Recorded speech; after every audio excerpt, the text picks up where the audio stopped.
What's going on, everybody? Welcome back to another episode of the GSD Podcast. We have an awesome episode planned for you here. The guest for this week is none other than the Secretary of Health and Mental Health and the CEO of the Healthcare Authority, Kevin Corbett. Kevin, thanks for coming on the show, man. Thanks for having me. Happy New Year to everybody. Oh, Happy New Year to you also. I guess this is first episode recorded in 2022. Yeah, so there we it go. is, and it doesn't feel like that already. I'm probably going to mess up every check I write for those of you that still write checks, like 2021. Have to redo the whole thing, but it's got a new vibe. Everybody looking forward to it, and we've got some exciting things to talk about today. You guys have so much going on at the Healthcare Authority, and of course, you're over health, but let's talk about Medicaid expansion. Where are you all going? What are some of the things people need to know right now in Oklahoma? Yeah, that's a great topic. It's something that we've been really, really proud of for the last 12 months. The team has done a fantastic job, despite COVID and despite the pandemic. Mm-hmm. There's a lot that we accomplished this year, and that's probably the one thing that we can point to has had the most impact on citizens of Oklahoma. So Medicaid expansion allowed us to expand coverage for our Medicaid members for 19 to 64-year-olds. We didn't have that ability in the past. Mm-hmm. That started June 1. Of last year. So here we are. We're 200,000 new members in place. About 150,000 of those are new members, as we call it that. Those are the folks that have never had access to health care by the state.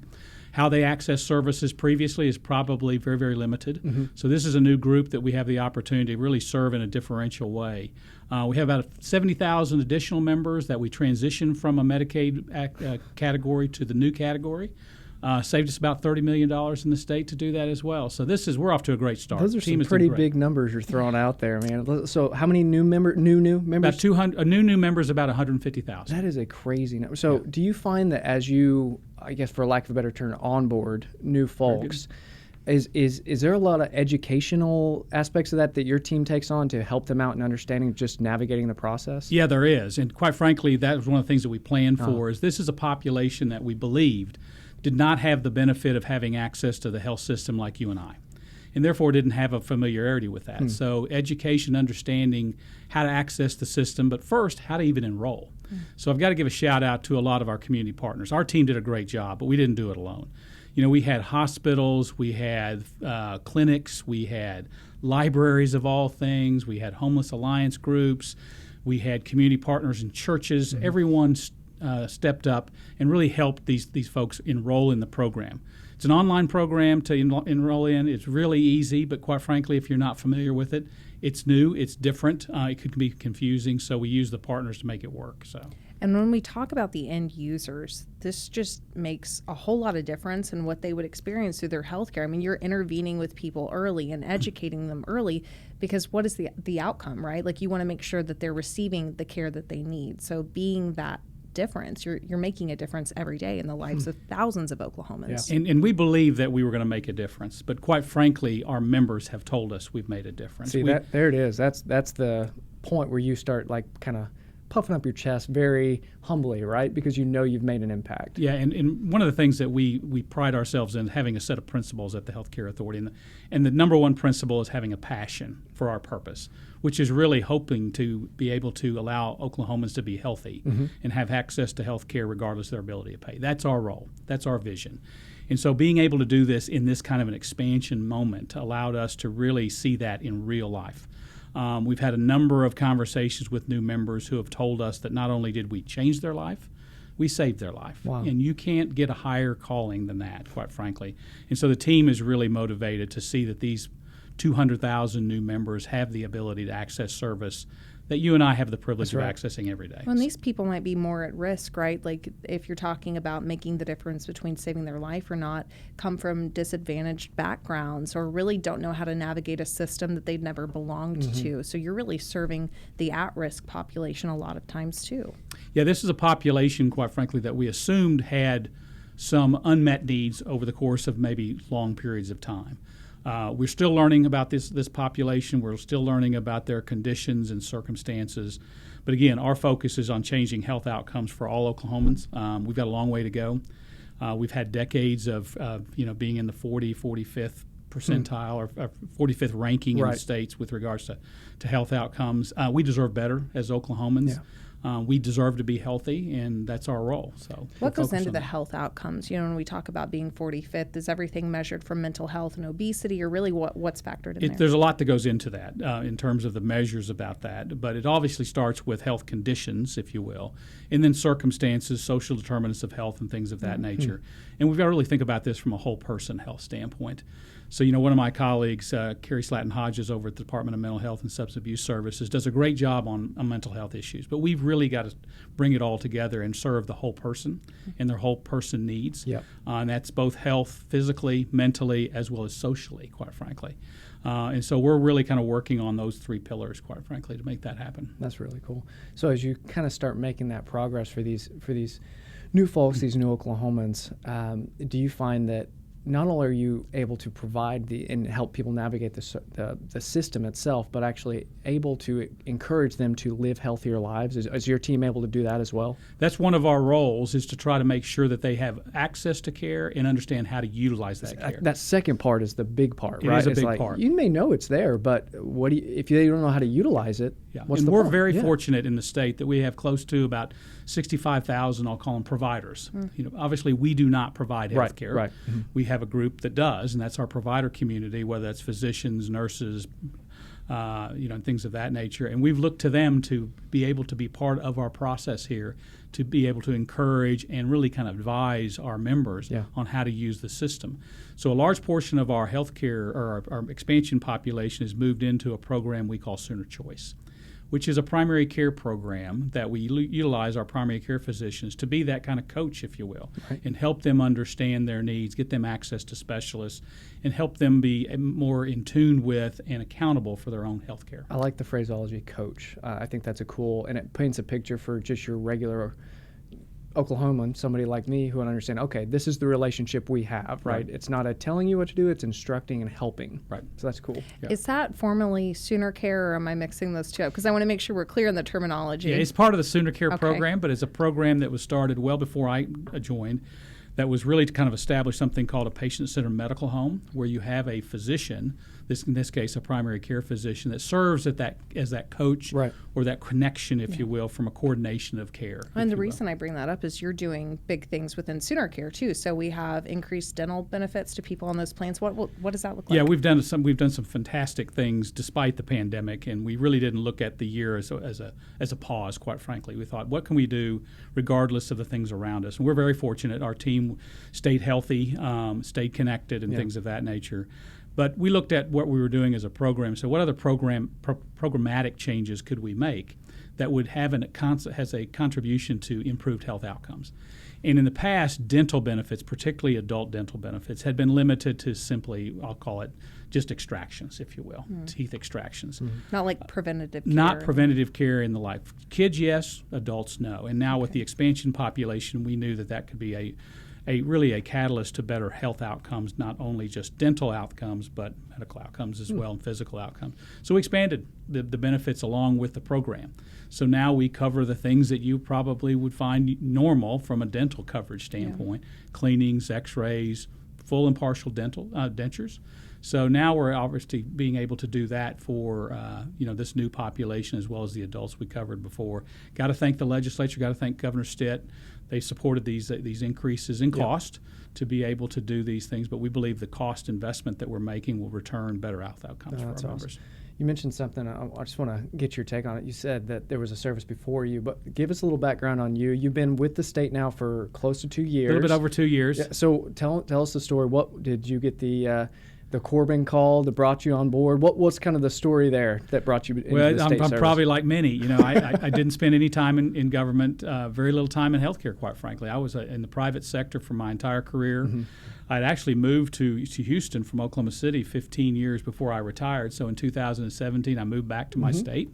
Having seen a lot in Houston and the world, and saying there's more that we can do in Oklahoma, I must have said something to somebody, because I did get the call and said, how about you make that difference in a big way? That's right. And I started out with a little bit of curiosity. Then I moved to a little bit of kind of intrigued, and then I moved to kind of being inspired. So that's pretty cool. Once I hit the inspired button, I said, I'm going to do this for however long, that's allowed for me to do it. Are you from Oklahoma I originally? Am, yeah. There you go. So Oklahoma City's been home for me for a long time, except for that brief stint to move to Houston. It's crazy how often we hear that from especially executive leaders, but also like state employees as a whole, like how often they just want to serve their home state, serve Oklahomans, serve just our state government to improve what they've come to know as their home, right? So it's cool to hear you say that as well. I think a lot of that is I want to make the place that I call home better. Yeah. And so you see gaps and you think, I could be the person that fills those gaps. And another initiative you all started recently was the Health Information Exchange, right? So HIE, that started recently under your leadership. Can you tell me a little bit more about that? Yeah, it really came to life with the pandemic, quite frankly, in terms of how important information and consistent and comprehensive information is to being able to serve in this large kind of capacity. And this is not something that hadn't been talked about before. There's a lot of health information exchanges out in other states that have been talked about here in Oklahoma probably for the last decade. It's a big undertaking. It has a lot of cost associated with it, and there was some difficulty in getting that launched, but we launched it this year. Despite the pandemic. Quite frankly, the pandemic was the catalyst to doing that a lot. We saw the real benefits of doing that. And this is going to allow us to share information across all the health systems to be able to understand how an individual is being served and how the population is being served. Mm-hmm. So we see it as both a population health benefit. We see it as an individual benefit. So we're looking for great things from that. It's probably going to launch the next 12 to 18 months. We're in the process of standing it up right now and start to utilize that and providers having access. So what technology is the investment. Practically, what does it look like? Yeah, like for the end Oklahoman, what are they going to see? So if you go in, so electronic medical records will be accessible through a statewide HIE. They exist today in some capacity, but not on a statewide basis. Wow.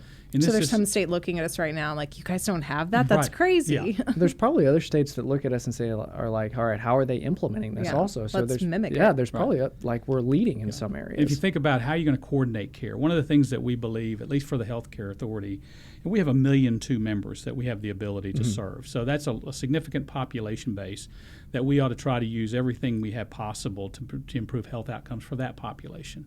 So if you think about this being able to have a coordination of all their care across all the needs that they may have, whether it's dental, whether it's pharmaceutical, whether it's physical, whether it's mental, whether it's social, being able to have that information and know exactly how we're making a difference or where we need to calibrate and recalibrate. This is going to be a part of our capability, if you will, to be able to do that.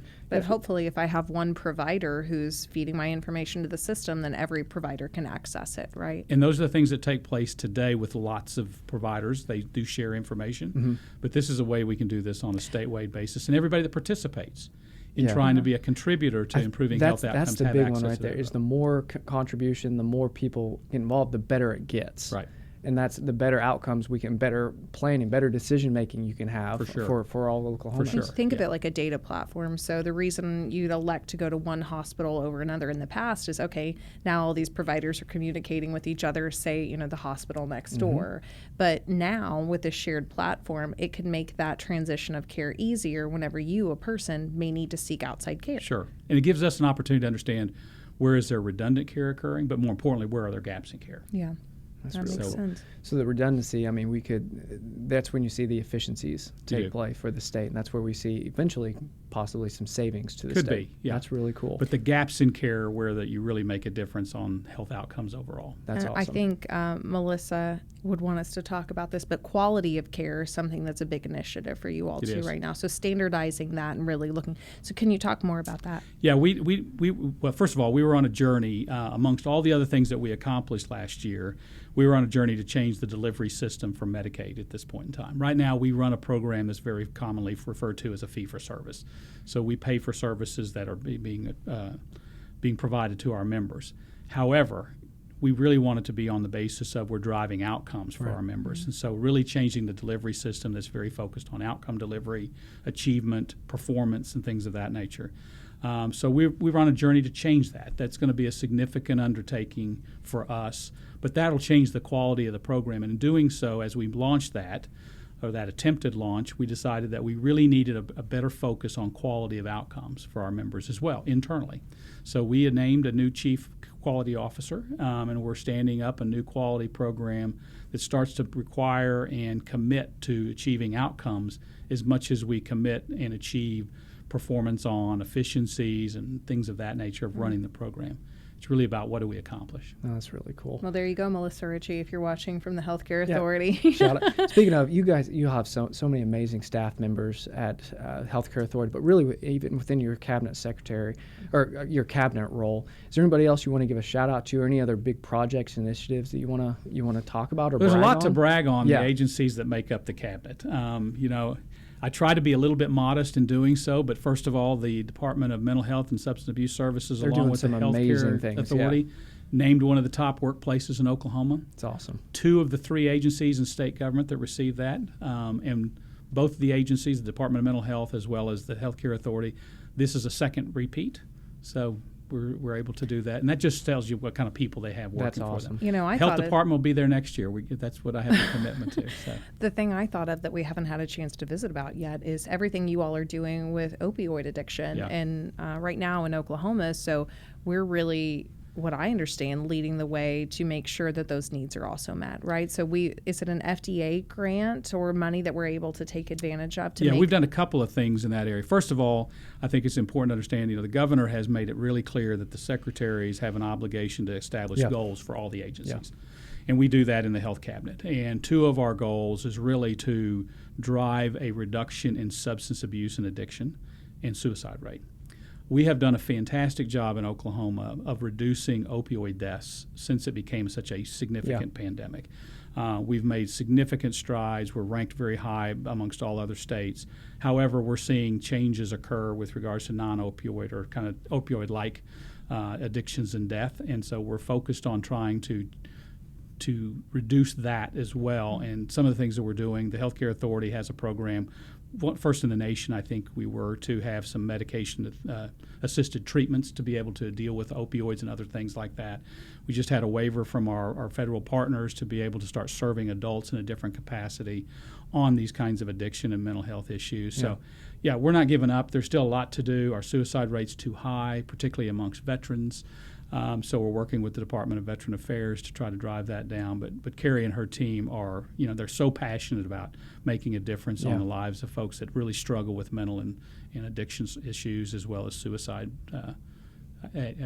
things of that nature. So. And we'll mention that resources are also available for anyone who's struggling. So reach out, and someone's waiting on the other end of that phone to help you navigate what you're going through in the form of addiction or mental health. And the resources are vast, quite frankly. I'm really amazed at the capability and capacity that we have to actually be of help to those that are in need. Well, awesome. As you move forward, I know that there's so much more amazing things to come, and I can hear it in your voice, and you're excited. And I want to thank you for your time that you've already put into the state of Oklahoma, because we've seen the changes, right? These are all major initiatives that we've kicked off with the past few years. I kind of am wanting to know what's next, but I know you're already standing these things up, so I'm going to have to be patient. We'll have you back on. How about that? And you can give us an update. Love to be here to give you an update. I think we're going to make some progress. We've got a long road ahead of us. I mean, 43rd in the nation with regards to health outcomes. We shouldn't settle. We deserve better, and that's my commitment, and I hope everybody will hold us to that commitment to make sure that it happens. I love that. That's a good final note there from him. Yeah. Well, I'm a big about accountability. You could tell me that. I'm like, okay, someone's watching. Next time I'm in the gym, it's for Kevin. So thank you again for coming on the show. Well, thanks for having me. It's just having you on here to not only the whole purpose of the platform. We say this every episode, and I told you before we started recording, is really just to have our guests on here, have our partner agencies on to talk about what's going on, what services are being improved, and you guys have so much going on. But thank you so much, because like you said, your end customers are talking about what is being improved. Your end customers are recognizing the improvements and everything that you guys are doing to serve them. So thank you for all you're doing for the state. Well, thank you. Great to be with you today. And guys, thank you so much again for joining us on the show here. I hope you'll join us again. Please like and share. Be sure to share the awesome news, everything that Secretary Corbett's got going on in his cabinet, specifically within HCA. So I guess we'll see you soon on another episode of the GSD Podcast. Thanks, guys. Bye.